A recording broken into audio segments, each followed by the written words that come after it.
dihadapi oleh petani kopi, khususnya di desa Beiwali ini. Tapi sebelum itu, kami akan memperkenalkan diri kami masing-masing. Perkenalkan, nama saya Franciscus Kivenus Beda, saya dari minat teknologi hasil pertanian.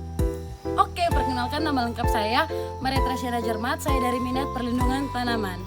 Perkenalkan, nama saya Maria Elizabeth Igodawe dari minat teknologi hasil pertanian. Perkenalkan, nama saya Oktaviana Clarita Dero dari minat perlindungan tanaman. Baik, itu saja perkenalan dari kami. Sekian dan terima kasih. Ikuti kami terus ya guys.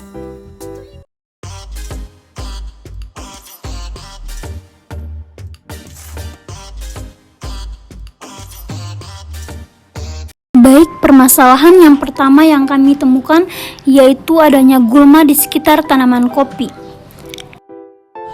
Nah, teman-teman, perlu kita ketahui bahwa gulma merupakan tumbuhan yang tumbuh di sekitaran tanaman budidaya yang kehadirannya tidak diinginkan pada lahan pertanian karena dapat menurunkan hasil yang bisa dicapai oleh tanaman produksi dan juga menjadi serangan hama dan penyakit. Banyaknya gulma di sekitaran tanaman kopi disebabkan karena kurangnya kesadaran dari para petani untuk membersihkan gulma tersebut. Adapun cara-cara dalam mengendalikan gulma. Yang pertama itu pengendalian gulma secara fisik. Pengendalian gulma secara fisik dapat dilakukan dengan cara yaitu dengan pengelolaan tanah. Pengelolaan tanah menggunakan alat-alat seperti cangkul, garu, bajak, traktor yang berfungsi untuk memberantas gulma. Efektivitas alat-alat pengelolaan tanah dalam memberantas gulma tergantung beberapa faktor seperti siklus hidup dari gulma itu sendiri. Selanjutnya yaitu dengan cara pembabatan. Pembabatan umumnya hanya efektif untuk mematikan gulma setahun dan relatif kurang efektif untuk gulma tahunan. Yang kedua yaitu pengendalian gulma secara biologis. Pengendalian gulma secara biologis atau hayati dapat dilakukan dengan menggunakan organisme lain seperti insekta, fungi, bakteri, dan sebagainya. Pengendalian biologis yang intensif dengan insekta atau fungi dapat berpotensi mengendalikan gulma secara biologis. Yang berikutnya yaitu pengendalian gulma secara kimiawi. Pengendalian gulma secara kimiawi adalah pengendalian gulma dengan menggunakan herbisida. Maksud dari herbisida adalah senyawa kimia yang dapat digunakan untuk mematikan atau menekan pertumbuhan gulma, baik secara selektif maupun non-selektif.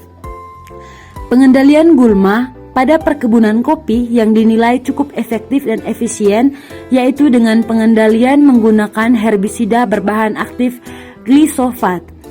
Herbisida berbahan aktif glisofat merupakan herbisida yang bersifat non-selektif dan memiliki spektrum pengendalian yang. Permasalahan kedua yang kami dapati di dalam kebun kopi yaitu penyakit karat daun. Penyakit karat daun adalah salah satu penyakit yang sering menyerang tanaman kopi.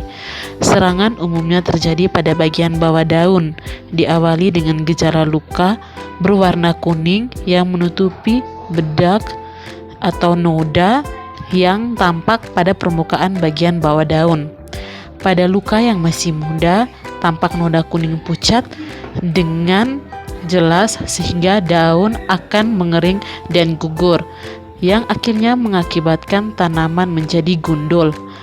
Hal ini berdampak pada penurunan produksi biji kopi yang menyebabkan kerugian secara ekonomi. Akibat dari penyakit tanaman karat daun kopi ini menyebabkan kerusakan serta kematian pada tanaman. Hal ini berdampak pada penurunan produksi. Adanya hasil penurunan produksi ini akan mengakibatkan kerugian.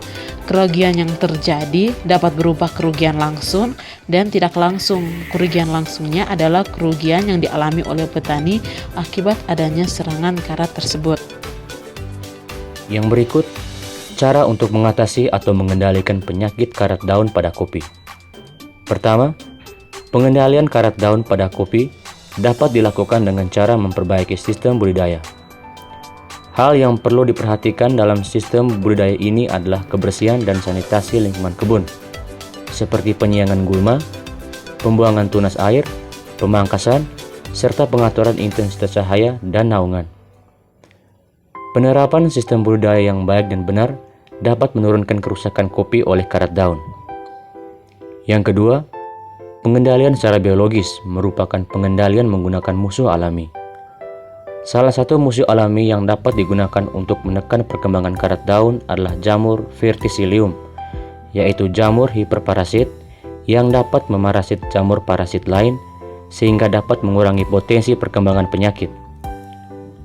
Yang ketiga, pengendalian dengan pemberian pemupukan berimbang yang sesuai dengan kebutuhan tanaman akan mengurangi intensitas serangan.